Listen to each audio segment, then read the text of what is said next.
यार दोस्तों, finance unlock bye Hemant. जैसे मेरा एक शॉर्ट था, सिबिल स्कोर घटने और बढ़ने से आपको नुकसान क्या है और प्लस सीएमआर का क्या रोल होता है आपकी क्रेडिट फाइनेंशियल स्टेटस पे। तो दोस्तों, CIBIL score normally TransUnion का होता है, जो बैंक और एनबीएफसी ज़्यादातर ट्रैक करते हैं और सारी एजेंसीज भी इसी को फॉलो करते हैं। दूसरा आपका एक्सपीरियन भी है और क्रिप भी है। क्रिप आपको थोड़ा क्लोजर पीरियड और माइक्रो मैनेज करता है, तो उसमें आपको और ज़्यादा आपका सिबिल स्कोर थोड़ा कम होने के चांसेस हैं।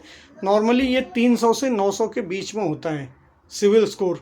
और दूसरा दोस्तों, आपको सिबिल स्कोर बढ़ने के क्या क्या फ़ायदे हैं। अगर आप कोई लोन या क्रेडिट कार्ड या आप कोई भी क्रेडिट लेते हो उसको टाइमली पे कर देते हो तो आपको सिबिल स्कोर बढ़ जाता है। अगर आप टाइमली पे नहीं करोगे घट जाएगा।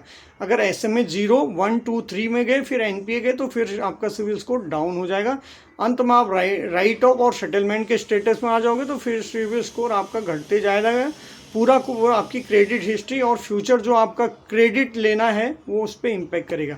आगे जाके एआई लेड क्रेडिट स्कोरिंग हो रहा है, तो इसमें ना क्रेडिट का जो आपका सिविल का स्कोर होगा उसी पे आपका क्रेडिट अवेलेबल होगा। अगर ज़्यादा स्कोर होगा तो आपको जल्दी अप्रूव होगा, अगर सिविल स्कोर डाउन होगा तो आपका केस रिजेक्ट हो जाएगा। नॉर्मली 650 मिनिमम बेंचमार्क होता है, बट 650 to 750 आपका मॉडरेट होता है, रिस्क भी है। और 750 तो आपका 850 के आसपास आपका कैटेगरी 1 में आता है, जिससे कि आपको नॉर्मली रेट ऑफ इंटरेस्ट भी कम मिलता है और आपका केस अप्रूव्ड हो जाता है।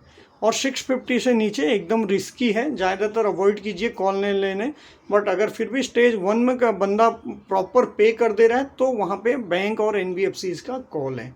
सीएमआर क्या होता है? सीएमआर इसी के साथ आपका जो ये बैंक और एनबीएफसी का होता है, इसका 1 to 10 जो मैंने पिछले वीडियो में भी बताया है, ये बैंक और एनबीएफसी इंटरनल कस्टमर के लोन बिहेवियर को मेजर करके रेटिंग करती हैं। रेटिंग करने के बाद वो डिसाइड करते हैं कि ये कस्टमर को लोन देना ठीक है या नहीं है।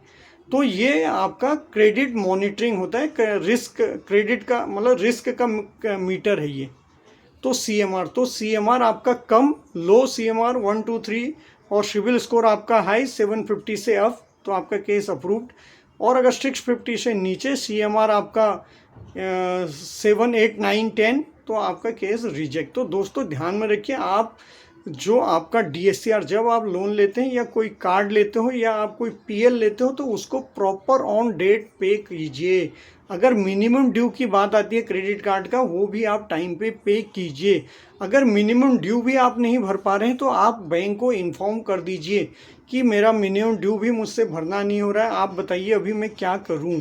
ऐसा नहीं कि आपने छोड़ दिया, वो फ़ोन कर रहे हैं, आप फ़ोन नहीं उठा रहे हैं, अंत में वो आपको कहीं से ढूंढ निकाला, फिर आपने बात सेटलमेंट। बैंक का कुछ नहीं जाता, बैंक के पास लाखों कस्टमर हैं, उनमें से अगर उसका 2-3 राइट ऑफ हो गया उसको फ़र्क नहीं पड़ता, उसने इंटरेस्ट कमा लिया था, बट आपके फ्यूचर पे फ़र्क पड़ेगा, आपका लोन क्रेडिट मुश्किल हो जाएगा।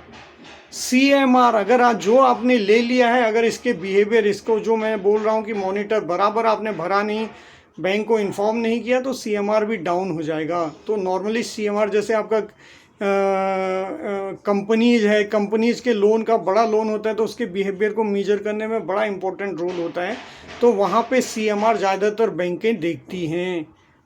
ठीक है, तो वीडियो कैसा लगा? वीडियो को आप शेयर कीजिए, इस पर कमेंट कीजिए, व्हाट्सएप पे आप इंटरेस्टेड लिखिए अगर आपको डिटेल में जानकारी चाहिए, और मेरे चैनल को सब्सक्राइब कीजिए। Thank you for watching. Hare Krishna.